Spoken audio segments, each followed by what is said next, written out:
Jesucristo, de nuestro Señor, de nuestro Salvador, de nuestro Redentor, ¿verdad? Y yo te voy a pedir que por favor me acompañes orando para hablar y aprender de su palabra. Señor, gracias Padre porque eres bueno y nos das la oportunidad de estar delante de ti el día de hoy. La verdad es que este día estamos celebrando el nacimiento de tu Hijo Jesús y te lo agradecemos porque mandaste a tu Hijo a morir por nosotros, por amor, y qué bueno que Él resucitó, porque al resucitar Él consiguió la salvación que tanto necesitábamos cada uno de nosotros. Padre, yo te pido que podamos reflexionar en este pasaje el día de hoy y que todo lo que hagamos, Señor, sea para tu honra y para tu gloria. En el nombre de Jesús, amén. Muy bien, muy bien. Voy a tratar de ser lo más breve, aunque este pasaje, mira, cuando yo empecé a ver este pasaje, de antemano te pido que vayas a Isaías capítulo 9. Isaías 9. Tenía la intención de mostrarte solo los dos pasajes clásicos que están en Isaías 9, ¿verdad? El capítulo 9, versículos 6 y 7. Yo te pido que lo busques.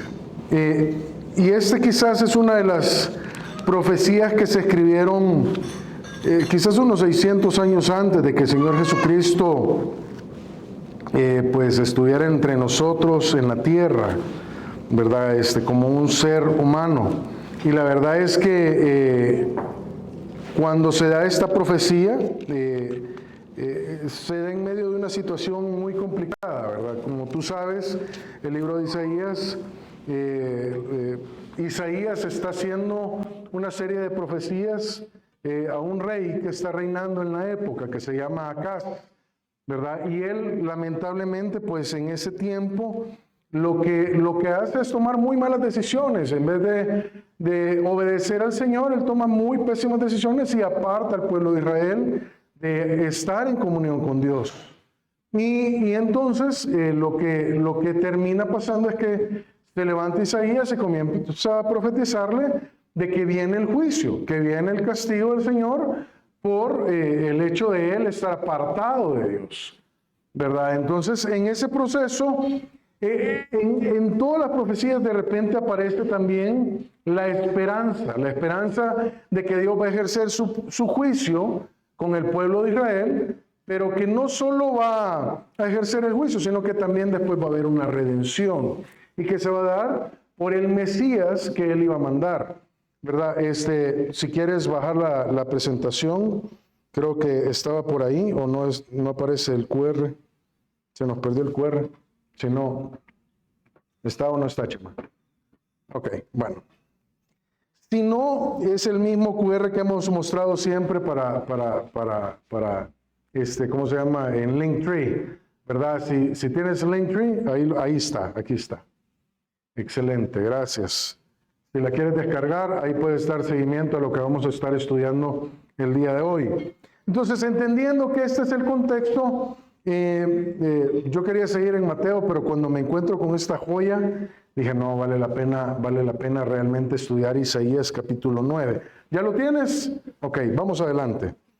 La historia de la Navidad es la historia de una pareja que estaba pasando por un tiempo difícil. ¿Cuántas de las parejas que están aquí han pasado por un momento difícil en su vida? Ok, los que no levantaron la mano, no les creo. No les creo. O sea, pero hablando de María y José, ellos estaban pasando un tiempo bien complicado, un tiempo difícil, un tiempo en el que pues María llega con la noticia que está embarazada por medio del Espíritu Santo. José es como, no creo, ¿verdad? Vimos en el capítulo 2 que piensa dejarla secretamente, que dice, me parece dudosa la información, ¿verdad?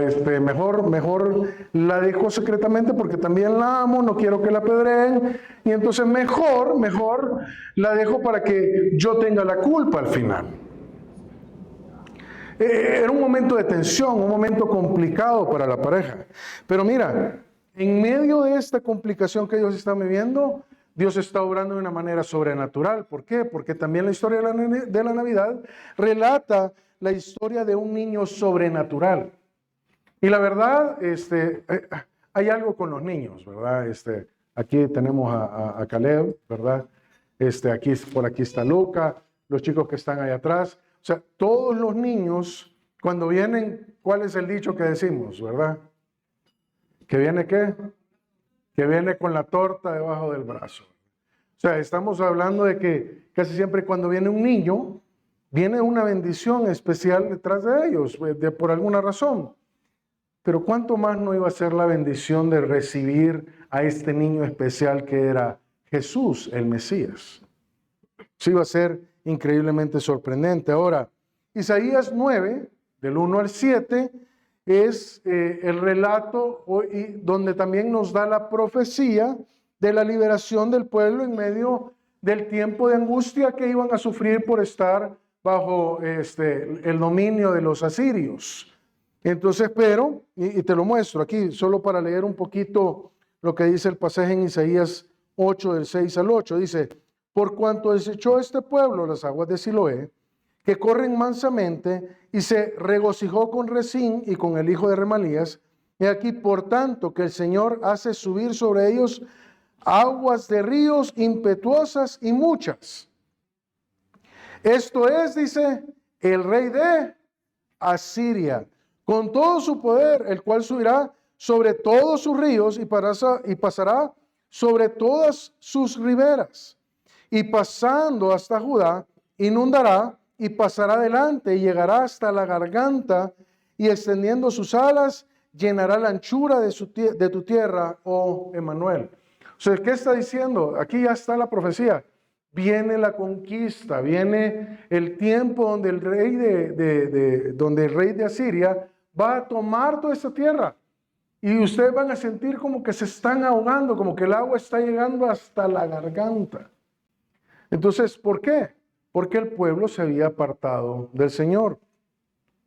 De hecho, Deuteronomio 28, 47 al 46, te vas a dar cuenta que esto estaba profetizado anteriormente, cuando Dios saca al pueblo de Israel, ¿verdad? Y lo lleva después de los 40 años de Egipto, ya están por entrar a la tierra prometida, y hay un set de cosas que suceden en el capítulo 27, en el capítulo 28, donde Él está diciendo: miren, de ahora en adelante yo voy a ser su Dios, y yo espero que ustedes me obedezcan. Lo que yo espero es que tengamos una relación donde ustedes me amen como su Dios y yo tenga una buena relación con ustedes. Y entonces, pero si no lo hacen, estas son las consecuencias, dice: por cuanto no serviste a Jehová tu Dios con alegría y con gozo de corazón, por la abundancia de todas las cosas, servirás, por tanto, a tus enemigos que enviaré a Jehová contra ti, con hambre y con sed y con desnudez y con falta de todas las cosas, y él pondrá yugo de hierro sobre tu cuello hasta destruirte. Fíjate, Jehová traerá contra ti una nación de lejos, del extremo de la tierra, que vuele como águila, nación cuya lengua no entiendas. No sé si ves la comparación, ¿verdad? En la anterior dice que iba a extender sus alas y que iba a llegar el agua hasta como la garganta. Aquí está diciendo que va a poner algo sobre su cuello y que va a ser una nación que se levanta como águila. O sea, estaba profetizado desde antes que esta conquista de Asiria sobre el pueblo de Israel iba a suceder. ¿Por qué? Porque el pueblo no iba a obedecer. En medio de todo esto, surge la profecía de Isaías 9, del 1 al 7. Pero ¿sabes qué? También la profecía de Isaías 9, del 1 al 7, es la profecía de la salvación de un mundo que vive en angustia. Entonces es como una profecía de doble cumplimiento. Es una profecía donde Jesús va a aparecer, ¿verdad? Donde está siendo, más bien dicho, anunciado como redentor del pueblo de Israel, pero también como redentor de toda la humanidad. Y ya lo vamos a ver a medida vayamos avanzando. Entonces, si Dios se encarnó, si Jesús era el Hijo de Dios y Él se encarnó, las maravillas de la encarnación deberíamos de celebrarla con toda la alegría que se merece.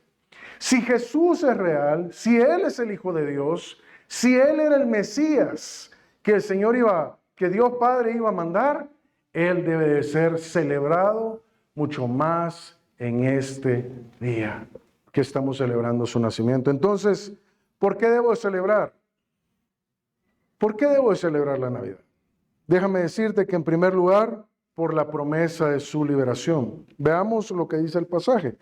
Isaías 9, del 1 al 5 dice: Mas no habrá siempre oscuridad para la que está ahora en angustia, tal como la aflicción que le vino en el tiempo que livianamente tocaron la primera vez a la tierra de Zabulón y a la tierra de Neftalí, pues al fin llenará de gloria el camino del mar de aquel lado del Jordán en Galilea de los gentiles.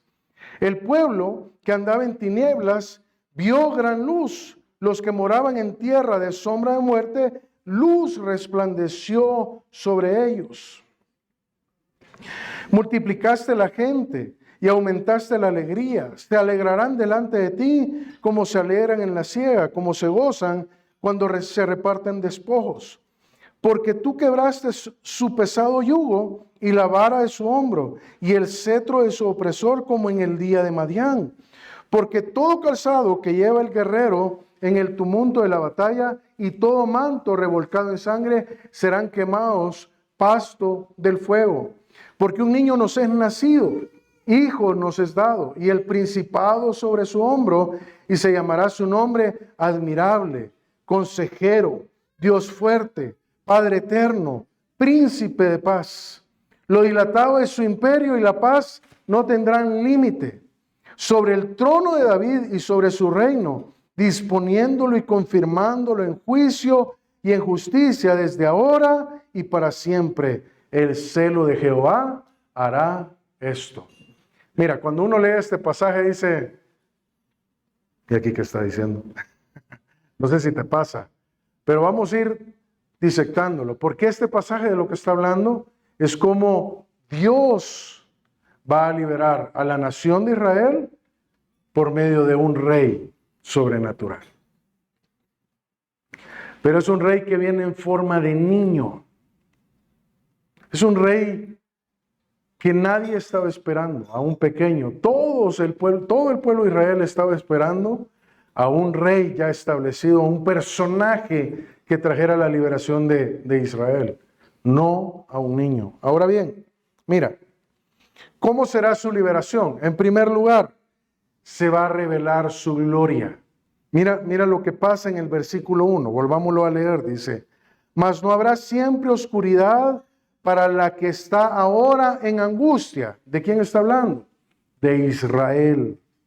Tal como la aflicción que le vino en el tiempo que livianamente tocaron la primera vez a la tierra de Zabulón y a la tierra de Neftalí, pues al fin llenará de gloria el camino del mar de aquel lado del Jordán en Galilea de los gentiles. Mira, ¿qué está hablando? Dice, lo primero que está diciendo el pasaje es, no todo el tiempo vamos a estar en angustia. No todo el tiempo la nación va a estar en oscuridad. No todo el tiempo la nación va a estar en esclavitud. No todo el tiempo. Pero si tú y yo hacemos un análisis de lo que estaba pasando con el pueblo de Israel, ese es un análisis muy similar a lo que pasa en el día de hoy. No todo el tiempo, si tú vives en una relación con Jesús, vas a pasar en angustia. No todo el tiempo Dios quiere que tú estés bajo la esclavitud. Y si tú ves el contexto que te acabo de explicar, si el pueblo iba a ser llevado cautivo, si el pueblo iba a ser esclavizado, qué complicado iba a ser para el pueblo vivir en angustia. Qué complicado iba a ser para el pueblo vivir en esclavitud. Pero Dios dice, aunque esto va a suceder, ¿sabes qué va a pasar? No todo el tiempo van a quedar así. Y sabes, cuando dice eso, o sea, esto va a ser un tiempo de angustia como el que le vino levemente también a Neftalí y a Zabulón. O sea, ¿de qué está hablando aquí? ¿De qué está hablando este pasaje? Mira, déjame explicarte. Dios prometió que terminaría la aflicción de la misma manera que terminaría la leve aflicción que tocó a Zebulón y a Neftalí. Estos dos eran dos de las tribus de Israel. Estas dos tribus de Israel tuvieron estos dos elementos en su historial. Primero, ambas tribus participaron en el compromiso de Baal. Cuando Dios, en el pasaje que te acabo de leer, en el versículo 28, un capítulo atrás, estas tribus pasan adelante y dicen, Señor, nos comprometemos a que estas maldiciones caigan sobre nosotros si nosotros no te obedecemos. ¿Y sabes qué es lo que pasa? Dan 12 maldiciones. Ellos toman el compromiso de que, Señor, si no te seguimos, estas 12 maldiciones que caigan sobre nosotros. Tú las puedes leer ahí en Deuteronomio 27, del 11 al 26. Y tanto Zabulón y Neftalí participaron de esto. O sea, ellos con mucha más razón iban a hacer, se les iba a pedir cuentas por el mismo compromiso que ellos habían obtenido. Pero ¿qué termina pasando con estas dos tribus? Estas dos tribus se apartaron también del Señor y de su palabra y por lo tanto fueron invadidas por los sirios y los asirios como resultado de su desobediencia.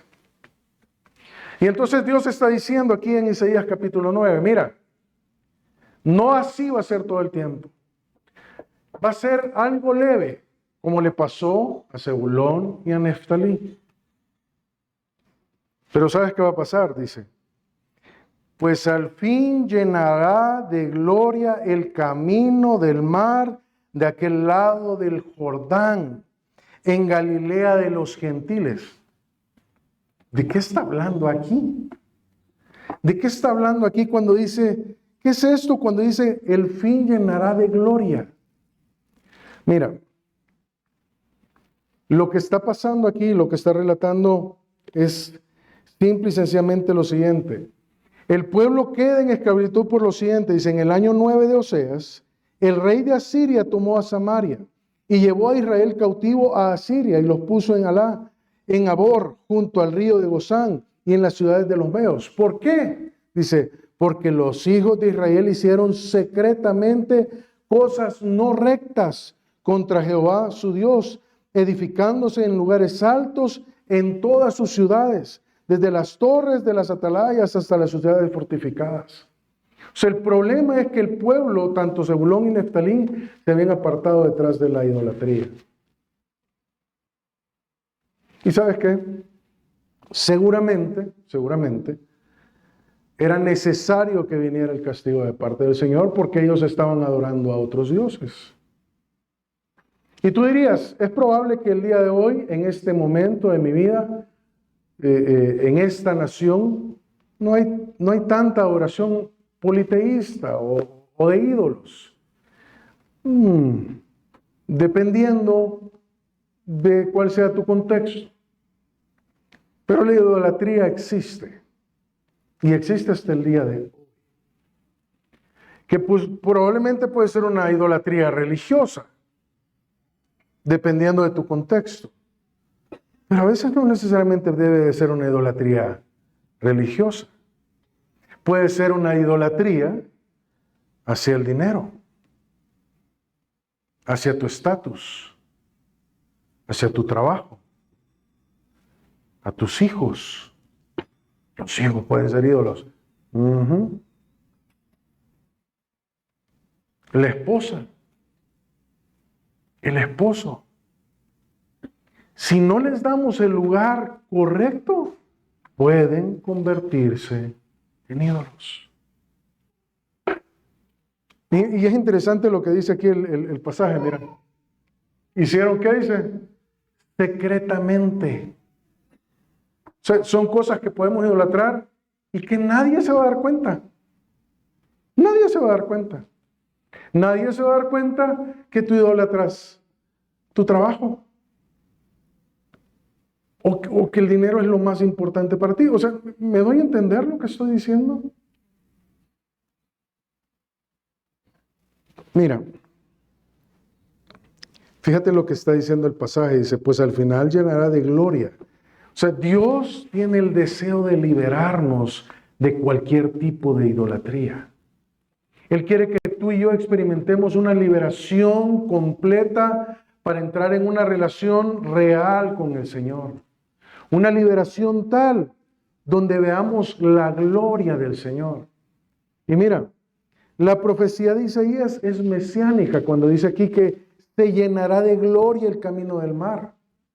¿De qué está hablando aquí? Estaba hablando de la zona del mar de Galilea. Galilea, incluyendo Zabulón y Neftalí, sería honrada como la primera en escuchar el mensaje de Cristo, y esto compensaría en gran parte su humillación a manos de los asirios siglos antes. Por eso tú ves en Mateo 4, 15 y 16 justamente lo que está aquí en estos versículos. Cuando dice en el versículo 2, dice, el pueblo que andaba en tinieblas vio gran luz. Los que moraban en tierra de sombra de muerte, luz resplandeció sobre ellos. O sea, tú puedes ir al pasaje aquí en Mateo y vas a encontrar justamente estas palabras. Qué tremendo. Qué tremendo que Dios estaba viendo la condición en la que se encontraba esta zona y Dios estaba prometiendo, yo voy a redimir a esta zona. Estos que fueron los que se apartaron de mí, estos que fueron los que tomaron idolatría en su seno, estos que siguieron detrás de sus corazones buscando lo que más les convenía, a estos yo prometo que un día les voy a mostrar mi gloria. Esto es lo que estamos celebrando el día de hoy. La revelación de la liberación de Dios en la vida de cada uno de nosotros. Por esto te vuelvo a hacer la pregunta, ¿cómo se va a generar su liberación? Por lo que dice el versículo 2, dice, el pueblo que andaba en tinieblas vio gran luz, los que moraban en tierra de sombra de muerte, luz resplandeció sobre ellos. ¿De qué está hablando? De que Jesús, cuando viniera y fuera revelado como Mesías, se iba a dedicar a predicar la palabra en Galilea para mostrar su gloria en una de las zonas consideradas más oscuras aún para los judíos. Para los judíos, Galilea, Zebulón, todas esas zonas, por eso le decían Galilea de los gentiles. ¿Por qué? Porque decían, esta zona quedó controlada y llena de personas que estaban apartadas de Dios, que buscaban otros ídolos. Y por eso los judíos trataban de no llegar a estas zonas. ¿Por qué? Porque para ellos era abominación estar en contacto con personas que no fueran de su misma nacionalidad o que estuvieran mezclados sus religiones con otro tipo de religiones. Entonces, Jesús dice, a este lugar, que es el más despreciado, que es el lugar más terrible, el que consideran más sucio o más oscuro, ahí es donde yo voy a comenzar mi ministerio. Y mira, está en Juan 45, 46, cuando llegan donde Natanael, Felipe halló a Natanael y le dijo, hemos hallado a aquel de quien escribió Moisés en la ley, así como los profetas, a Jesús, el hijo de José de Nazaret, que estaba en esta zona. Y Natanael le dijo, ¿de Nazaret puede salir algo bueno? O sea, ¿qué pregunta? Y le dijo Felipe, ven y ve. ¿Sabes cómo es? ¿Sabes cómo es? Es como que te dijeran, el Mesías viene de Tepito. Y uno diría, ¿de Tepito puede salir algo bueno? Pero mira qué interesante la decisión que toma Dios. Dios decide mandar a su Hijo al lugar con más oscuridad para traer ahí su luz. Esto habla de su misericordia. Esto habla de su amor aún por las personas más despreciadas.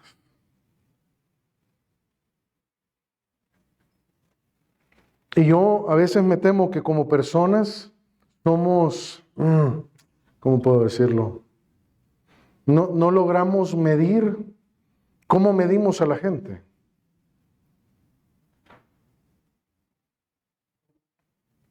¿Cómo te comportas cuando alguien viene a limpiarte el parabrisas de tu carro?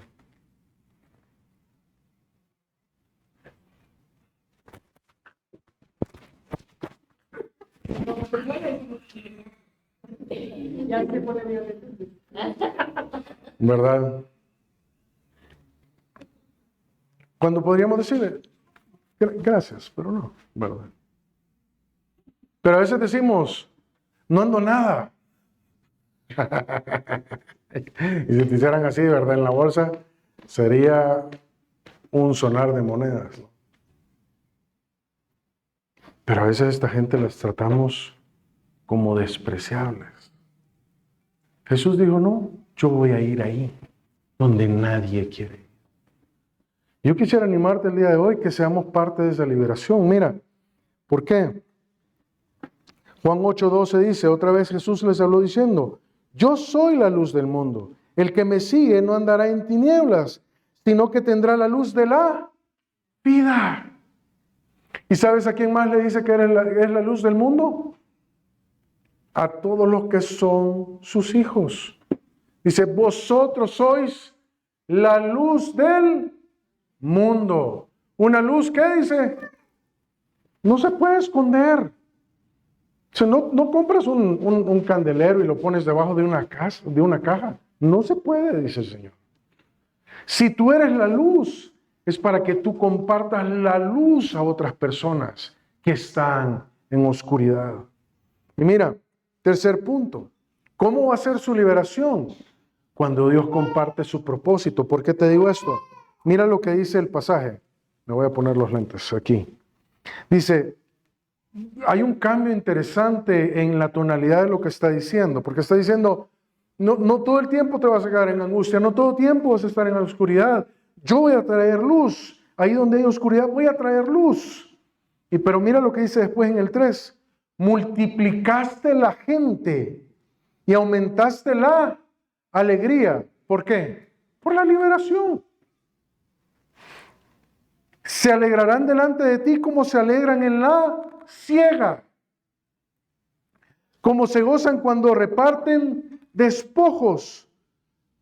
¿Por qué se alegra la gente? ¿Por qué hay gozo? Por la liberación. Mira lo que dice el 4. Porque tú quebraste su pesado yugo y la vara de su hombro y el cetro de su opresor, como en el día de Madián. O sea, así como te ha opresado Asiria, yo los voy a liberar de ese rey opresor y lo voy a hacer como en el día de Madián. ¿De qué está hablando? ¿De qué está hablando? Está hablando de, bueno, no me adelanto, no quiero hacer vamos despacito, porque ya me iba a adelantar al spoiler alert. Pero mira los efectos de la liberación. Mira los efectos de la liberación. ¿Qué hay? Se multiplica la gente. ¿Qué es eso?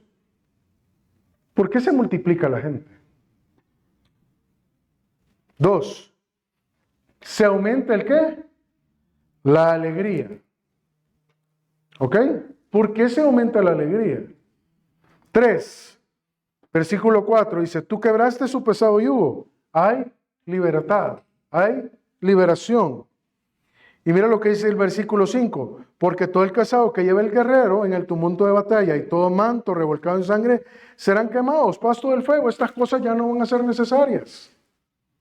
¿Por qué? Porque ya no va a ser necesaria la guerra. La liberación va a ser así. ¿Por qué? ¿Por qué estos efectos? Mira, ve conmigo aquí. Los judíos fueron liberados del yugo de sus opresores. Dice, como en Madián. Si tú vas a Jueces 7, del 1 al 24, relata la historia de Gedeón. ¿Te recuerdas de la historia de Gedeón? Si estuviste en escuela dominical, la historia de Gedeón no se puede olvidar.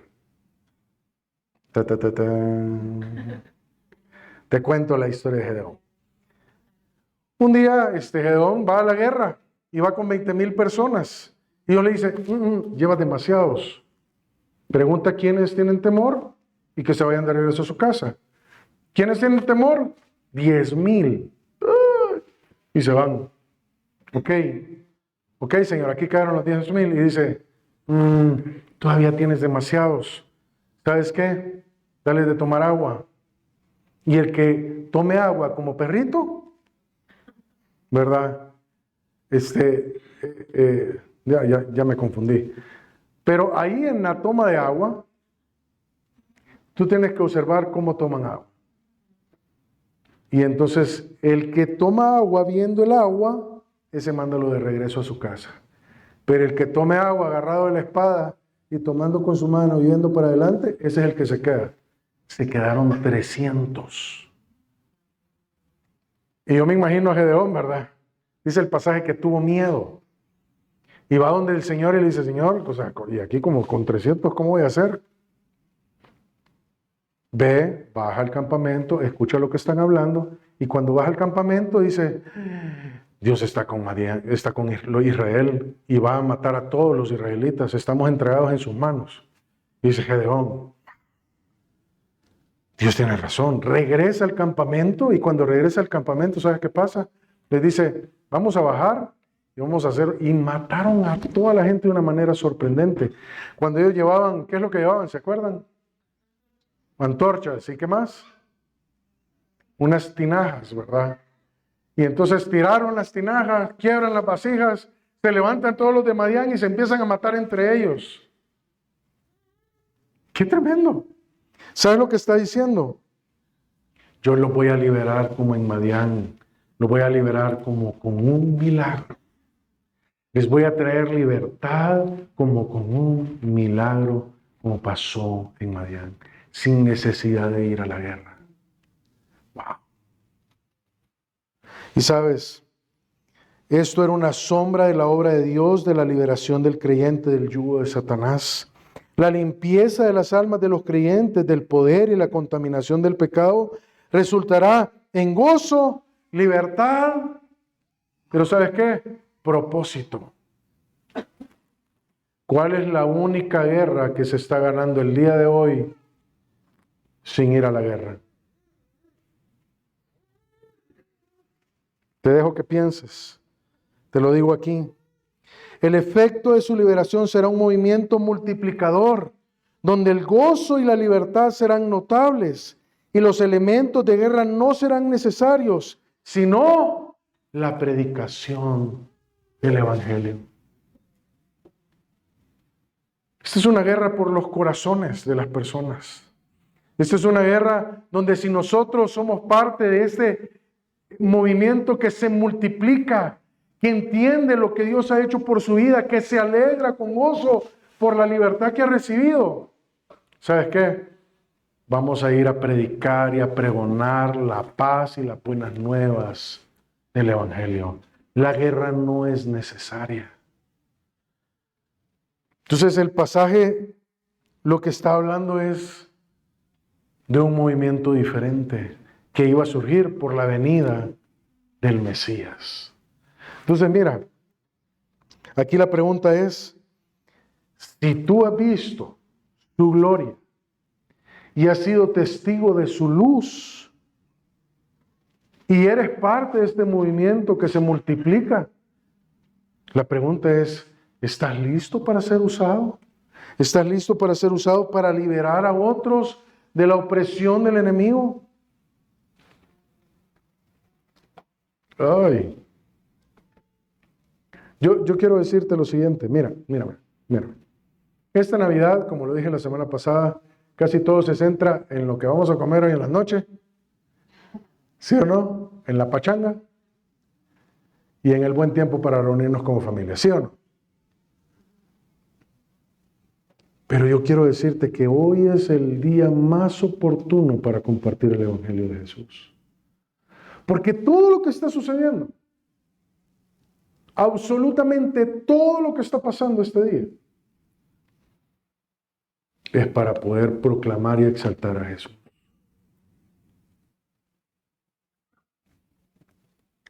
Y Él ya te liberó.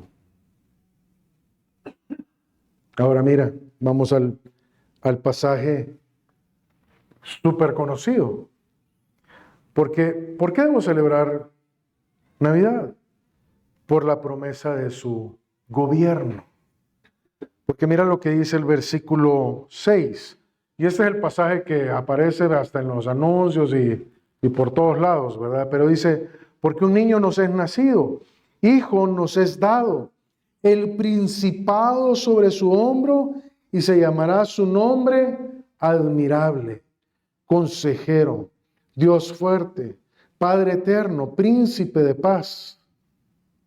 Lo dilatado de su imperio y la paz no tendrán límite sobre el trono de David, sobre su reino, disponiéndolo y confirmándolo en juicio y en justicia desde ahora y para siempre. El celo de Jehová hará esto. Mira, la liberación, que acabamos de leer en los primeros versículos, viene por un pequeñito. De hecho, a veces las circunstancias pueden llevarte a pensar que Dios se ha olvidado de nosotros, o que Él está lejano, o que Él no está interesado en mi vida. Parece que Él me ha abandonado. Déjame decirte que no es así. Él siempre está ahí. Nunca ha estado fuera de control. Y Él quiere revelarse a ti como tu rey. La pregunta es, si Él se revela a ti como tu rey, ¿vas a dejar que Él gobierne en tu vida? ¿Por qué?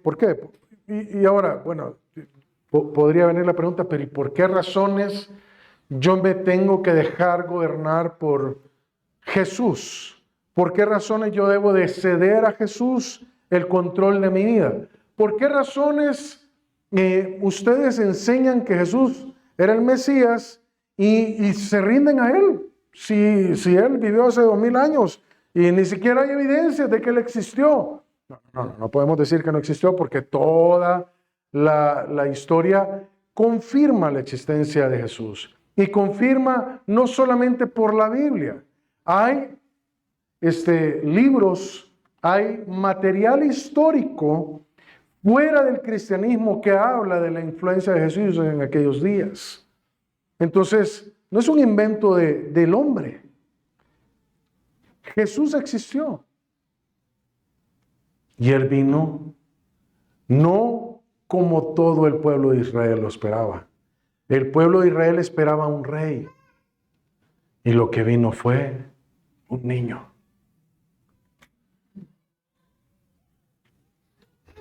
Yo creo lo siguiente. ¿Cómo va a ser este gobierno? Tendrá un rey sobrenatural. Ahora, fíjate, dice, porque un niño nos es nacido, hijo nos es dado.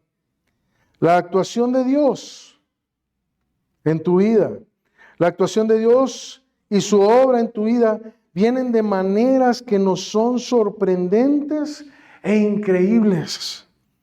¿Quién diría que por este pequeñín, que es 100% humano y 100% Dios, vendría la salvación de Dios a la humanidad?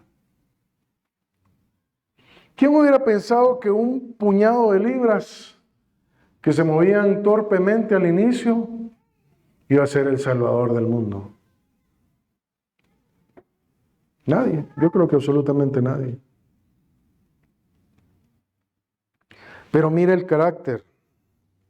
Mira, de hecho Lucas 2:10 dice lo siguiente, el ángel les dijo, no temáis, porque aquí os doy nuevas de gran gozo que será para todos el pueblo, que será para todo el pueblo, que os es nacido hoy en la ciudad de David un Salvador, que es Cristo el Señor. Y la pregunta es, ok, muy bien, ya entendí, hay profecías 600 años antes, se cumplen en Jesucristo, ok, pero ¿por qué un niño? ¿Cuál era la importancia de que fuera un niño? ¿Por qué Dios quiso encarnarse con un bebito? ¿Y por qué no trajo ya a un hombre formado? ¿Y por qué no bajó de un solo de los cielos a reinar? Así todos le hubieran creído. ¿No te parece? Eso sería lo lógico. Pero ¿sabes lo que Dios está haciendo? Él más que solamente venir a dominar el mundo y conquistarlo y doblegarlo, Él quería identificarse con el mundo.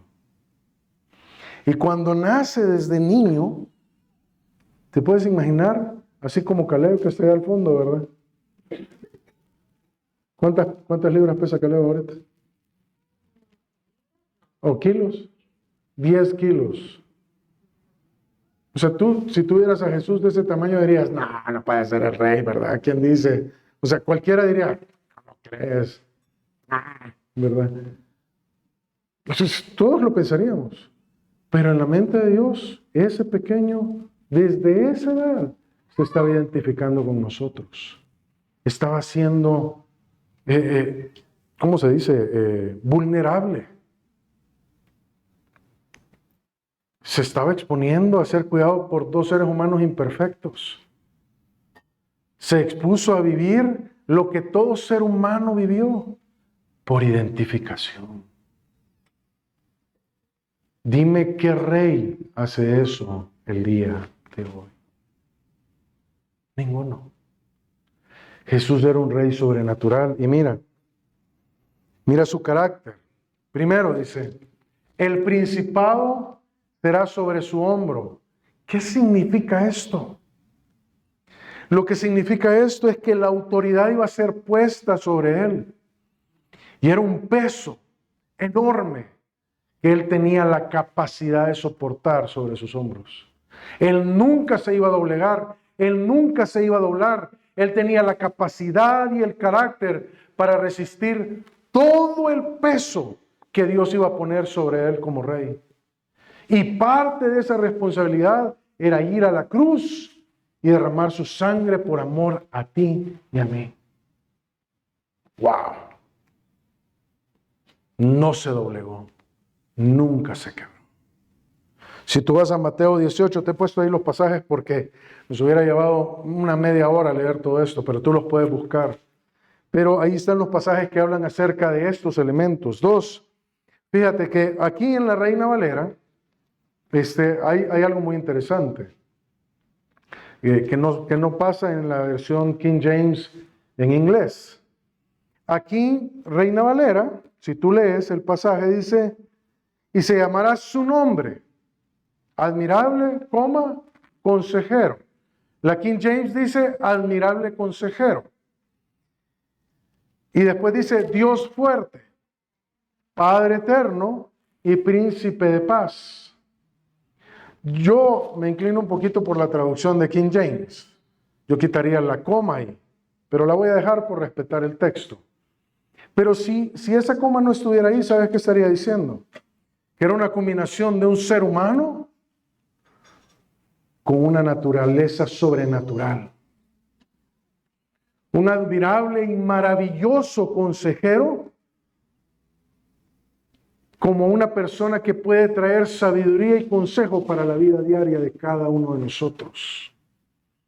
Pero no solamente habla de un admirable consejero, sino de un Dios fuerte.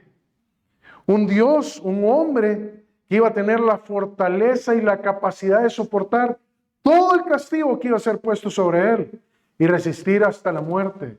La Biblia dice claramente que de palabras del Señor Jesucristo dice, yo pongo mi vida y la vuelvo a tomar porque ese mandamiento recibí de mi Padre. O sea, si Jesucristo hubiera decidido no morir, podían haberle deshecho todo el cuerpo y él continuar completamente vivo, porque él no había decidido todavía entregar su vida. Su fortaleza era increíble. Todo el castigo que él recibió habla de su poder. Pero mira después dice, Padre eterno. Wow, esta es de las que me sorprendió. Porque habla de la relación que él quiere tener contigo.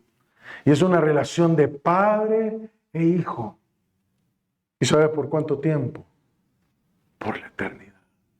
Por siempre. Yo quiero ser tu padre por siempre. Y finalmente dice, príncipe de paz. O sea, yo soy un príncipe, alguien que va a reinar sin el deseo de ir a hacer guerra. Quiero conquistar el mundo con el medio de mi paz. Y mira, ¿no es eso lo que Dios ha hecho cuando vino a tu vida cuando vino a mi vida? ¿No trajo paz el Señor a nuestros corazones? Sí. ¿Te recuerdas cómo era tu vida sin Jesús? ¿Qué tanta angustia vivías? ¿Qué tanto dolor experimentabas? ¿Te recuerdas? Y Él dice, yo quiero ser el príncipe, quiero gobernar tu vida con mi paz. ¡Qué carácter! ¡Qué tremendo! Mira, en medio de tus circunstancias, ¿qué tanto buscas tu propio control? ¿O qué tanto permites que su presencia se revele y te gobierne a ti? ¿Te estás dejando gobernar por el Rey? Este Rey sobrenatural. ¿Es Él quien controla tu vida? ¿O sigues viviendo de acuerdo a tu propia voluntad? Si tú eres como yo, es probable que en este momento de la vida digas, ya intenté mucho mi forma y no me sale. Como me pasó a mí. Mi manera no ha funcionado. Mis decisiones me han llevado de mal en peor. He tenido más problemas. Yo quiero animarte el día de hoy. ¿Por qué no le das una oportunidad a quien quiere gobernarte con su paz? Pero mira, finalmente, ¿cómo será este gobierno? Si el Rey es sobrenatural, su reinado también va a ser sobrenatural. Mira, como hijos de Dios, el expandir su reino debería de convertirse en nuestra razón de vivir. Pero ¿entendemos la naturaleza de cómo será su reinado? ¿Gobierna Jesús en nuestra vida? Veamos la naturaleza de este reino. Mira lo que dice el versículo 7. Dice, lo dilatado es su imperio y la paz no tendrán límite, no tendrán fin. ¿Qué es lo que Dios quiere? Un reinado sobre ti de prosperidad y de eterna paz. Y quiero aclarar, porque lamentablemente ahora la palabra prosperidad tiene una connotación equivocada a veces en los círculos religiosos fuera de nuestra iglesia.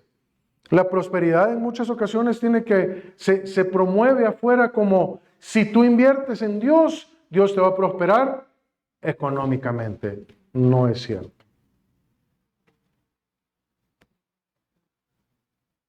Quien te predica eso está usando la Biblia para beneficiarse de ti.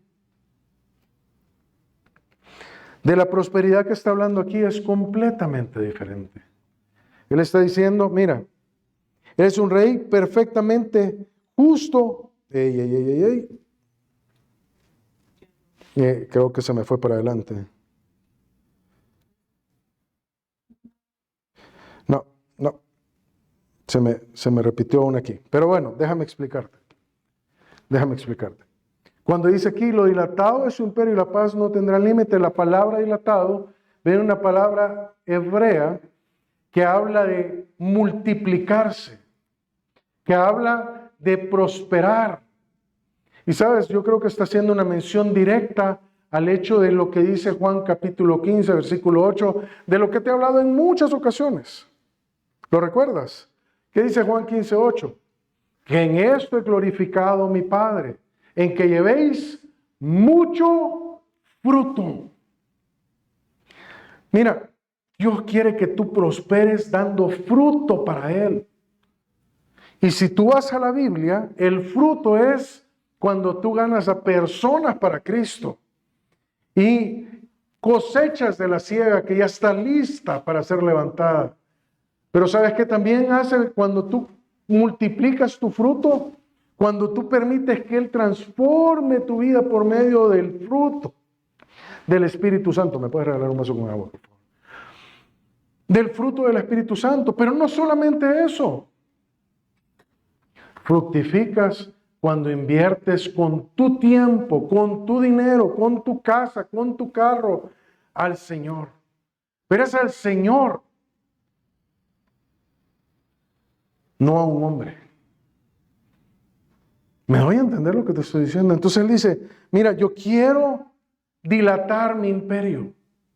Quiero que siga multiplicándose. Y si tú hoy en este tiempo permites que Él controle tu vida y que Él dé fruto en tu vida, ¿sabes qué va a pasar? Su imperio se sigue dilatando, sigue creciendo, sigue prosperando. Y no solo prospera, ¿sabes por qué? No solo prospera tu fruto, sino que prospera tu paz. Dale, quédate aquí. Prospera tu paz. Y prospera la paz. Porque cuando tú predicas el Evangelio, ¿sabes qué pasa? Y otra persona conoce a Jesús. La paz ha llegado a ellos. ¿Me voy a entender lo que te estoy diciendo? Ahora finalmente, mira los otros 2 puntos. El reinado de cumplimiento de su palabra. ¿Por qué? Porque mira lo que dice. Sobre el trono de David y sobre su reino, disponiéndolo y confirmándolo. ¿De qué está hablando aquí? Dios hizo promesas a David que de parte de él, de su descendencia, iba a nacer un pequeño que iba a seguir con su reinado. Dios prometió estas cosas a David, como tú lo puedes leer ahí en 2 Samuel 7, del 13 al 16, donde el mismo después, David, mira, estará boca abajo ante Jesús, infinitamente mayor, adorándole con el resto de los redimidos para siempre. Y la pregunta para ti hoy aquí es, ¿vives una vida de adoración a Él? Pero en tercer lugar, es un reinado que refleja su carácter. O sea, Él es un rey perfectamente justo. Por esto, mira lo que dice, y confirmándolo en juicio y en justicia desde ahora y para siempre. Dios está imprimiendo su carácter en su reinado. ¿Por qué? Porque Él quiere gobernarte a ti con juicio y con justicia. ¿Para qué? ¿Para qué? Para que tú también trates a otras personas con juicio y con justicia. Entonces, este rey ama la justicia y odia la maldad, y que se va a asegurar de que estos atributos sean característicos de su reino.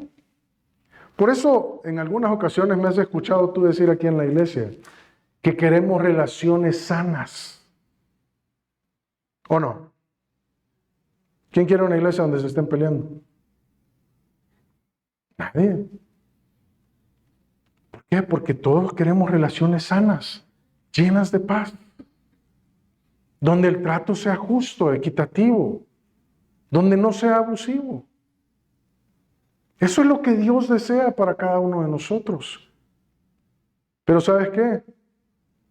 Él te ha delegado a ti la responsabilidad de llevar a cabo la justicia y el juicio y la rectitud. Entonces, ¿de quién depende de que su reinado esté lleno de justicia, de rectitud y de paz? De ti. Entonces, la pregunta ¿es tu carácter un reflejo de su carácter? Entonces, mira, ¿qué garantías hay de que estas cosas con toda seguridad iban a suceder? Lo que dice la palabra al final. Dice, el celo de Jehová de los ejércitos hará esto. Esta frase nos dice claramente que el celo de Dios por la gloria de su Hijo hará que esto suceda para siempre. Y ningún poder en el cielo, ni en la tierra, ni debajo de la tierra, podrá detenerlo. Yo quiero decirte lo siguiente.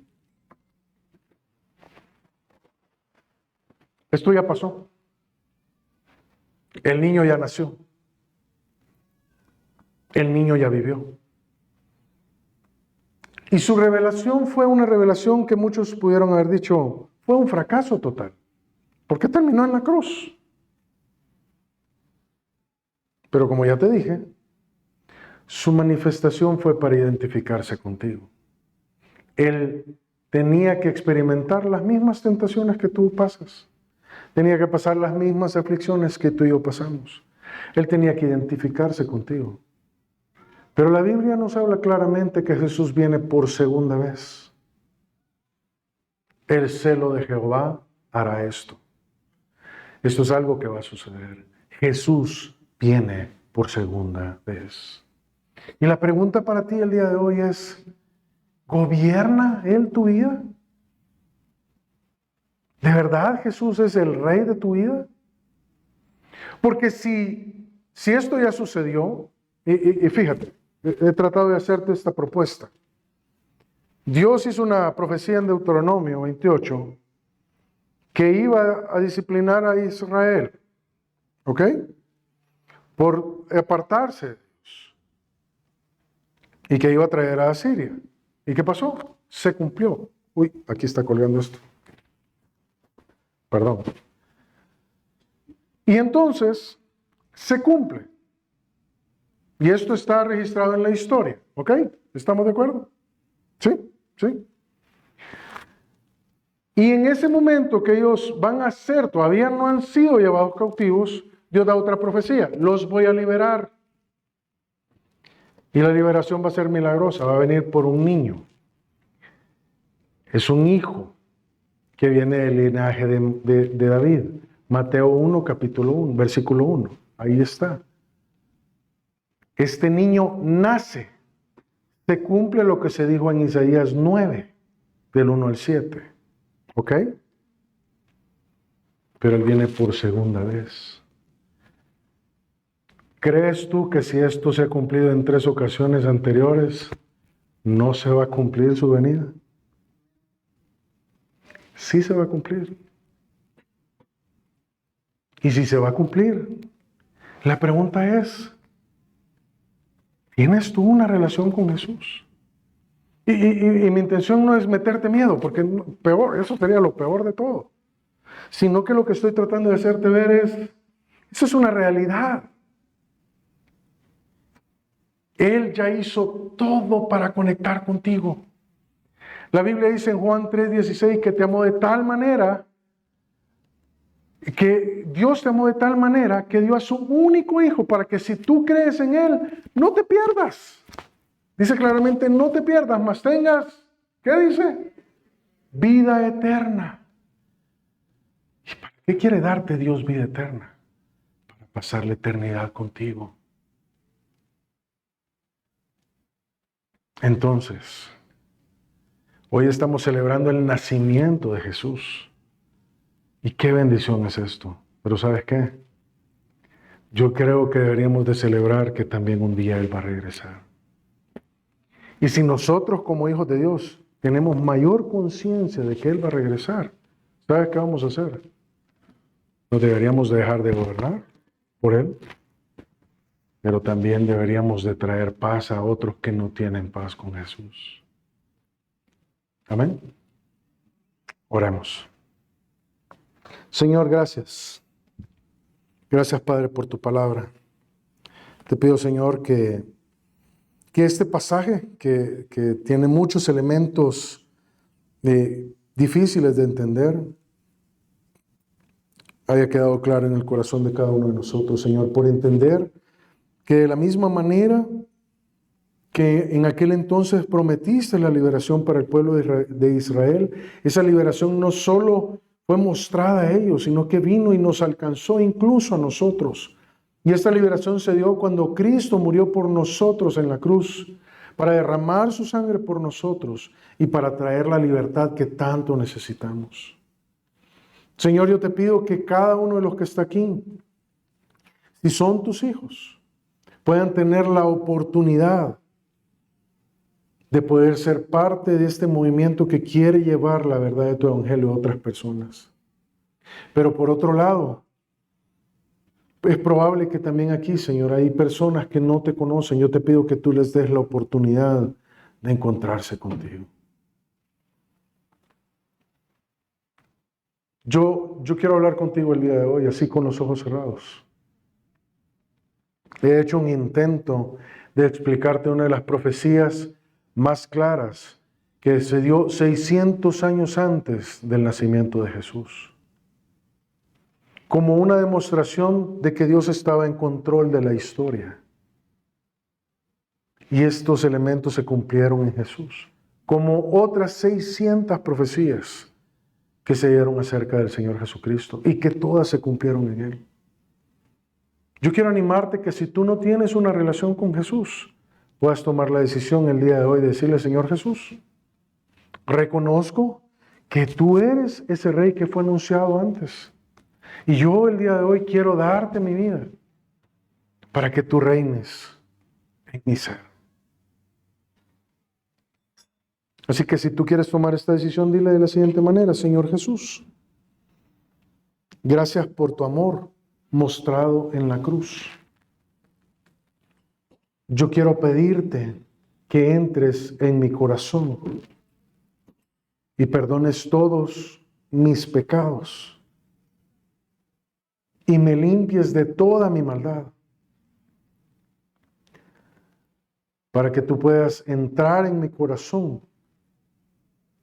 y ser el Rey de mi vida. Gracias por la oportunidad de conocerte y gracias por la oportunidad de entender lo que tu palabra dice. Dejo todo en tus manos y te pido que entres en mi corazón de tal manera que me des la salvación, Padre, que tú ofreces. Si tú tomaste esta decisión y tomaste y hiciste esta oración, yo te quiero pedir que solo me dejes saber con tu mano levantada que has tomado la decisión. Muy bien, puedo ver tu mano. ¿Hay alguien más? Muy bien, puedo ver tu mano. Muy bien, puedo ver tu mano ahí atrás. Muy bien, excelente, puedo ver tu mano. Muy bien, puedo ver tu mano, puedes bajarla también. Si tú tomaste esta decisión, déjame decirte, déjame orar por ti. Señor, tú has visto estas manos levantadas y el reconocimiento de estas personas de que tú eres el Rey. Yo te quiero pedir, Padre, que tú sigas revelándote por medio de tu palabra, Señor, a cada una de estas personas que ha levantado la mano el día de hoy. Gracias, Señor, y lo dejamos todo en tus manos, en el nombre de Jesús. Amén. Ay. Gracias, Mario. Bueno, estamos por finalizar nuestro servicio, pero todavía faltan 2 puntos importantes.